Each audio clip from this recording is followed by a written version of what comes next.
RCF. La discipline positive est une approche éducative qui allie fermeté et bienveillance. Elle est basée sur l'encouragement et la coopération. La discipline positive propose une démarche spécifique à mettre en place dans les classes et les écoles. Notre invitée du jour, Ophélie Poirier, enseignante au Mans, met en place la discipline positive dans sa classe depuis maintenant plusieurs années. Bonjour Ophélie. Bonjour. Quelle est cette démarche proposée par la discipline positive ? Alors la discipline positive, elle propose une démarche ancrée dans la coopération pour favoriser un climat propice aux apprentissages scolaires et sociaux tout en stimulant le sens du collectif. Les activités proposées permettent de développer les compétences psychosociales nécessaires et indispensables pour mener des temps d'échange en classe. Son approche est centrée sur la relation continue, basée sur les respects mutuels, c'est-à-dire des relations dans lesquelles chaque personne mérite la même dignité et le même respect. Alors, pouvez-vous nous donner un exemple d'activité que vous faites avec vos élèves ? Alors oui, voici un exemple d'activité que je propose dans ma classe. Alors, nous mettons en place une roue des choix. Donc, cela consiste à élaborer ensemble un outil de résolution des conflits. Donc, nous avons d'abord réfléchi et identifié des solutions à des problèmes courants que les élèves rencontrent à l'école, comme des disputes entre amis, des problèmes avec le ballon de la classe, etc. Et donc, nous nous sommes assurés que ces solutions proposées étaient respectueuses et aidantes pour chacun des élèves. Puis, nous avons sélectionné une dizaine de propositions à inclure dans la roue des choix. Par petits groupes, les élèves devaient écrire et illustrer une des solutions choisies sur un quartier de la roue de la classe. Parallèlement, ils ont individuellement créé leur propre roue des choix dans laquelle ils ont inscrit et illustré toutes leurs propositions. La phase suivante consistait à demander à des volontaires de faire un jeu de rôle d'élèves qui ont un problème, par exemple une dispute sur un équipement de sport.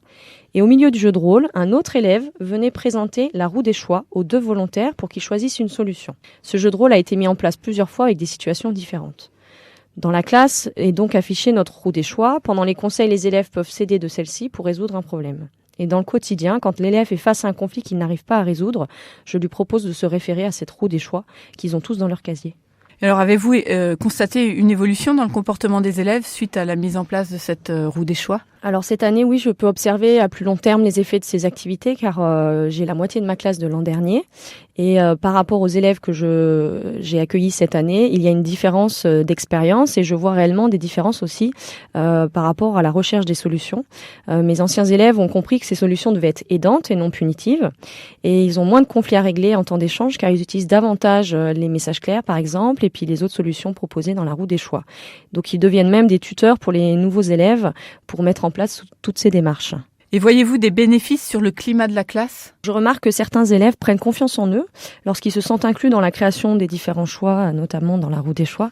Et ils sont alors à l'initiative du processus et montrent davantage d'enthousiasme et de coopération pour le projet auquel ils ont contribué. Alors l'idéal serait que chaque classe dans l'école crée sa propre roue des choix.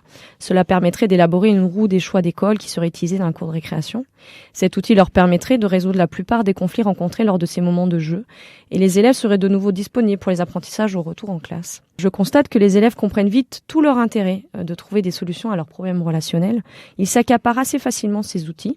Ils se sentent davantage responsables de leur comportement vis-à-vis des autres et expriment bien plus leurs émotions. Cela prend du temps et demande un entraînement régulier, mais ils comprennent également que ce n'est pas magique et que ces différentes solutions ne vont pas changer les autres, mais avant tout leur permettre de s'exprimer, de dire ce qu'ils ressentent et de respecter leurs propres émotions plutôt que de les réprimer ou de les ignorer. Cette démarche nous amène tous, élèves autant qu'enseignants, à nous centrer sur les solutions plutôt que de chercher des coupables et puis de faire des reproches à ces personnes. Merci Ophélie pour ce partage d'expérience. Merci. Pour vous, auditeurs, vous pouvez retrouver ces activités dans le manuel intitulé « Discipline positive dans l'établissement et dans la classe, guide des activités à mener avec les élèves » aux éditions du Toucan. Je vous invite également à lire le livre de Jen Nelson « La discipline positive dans la classe » aux éditions du Toucan.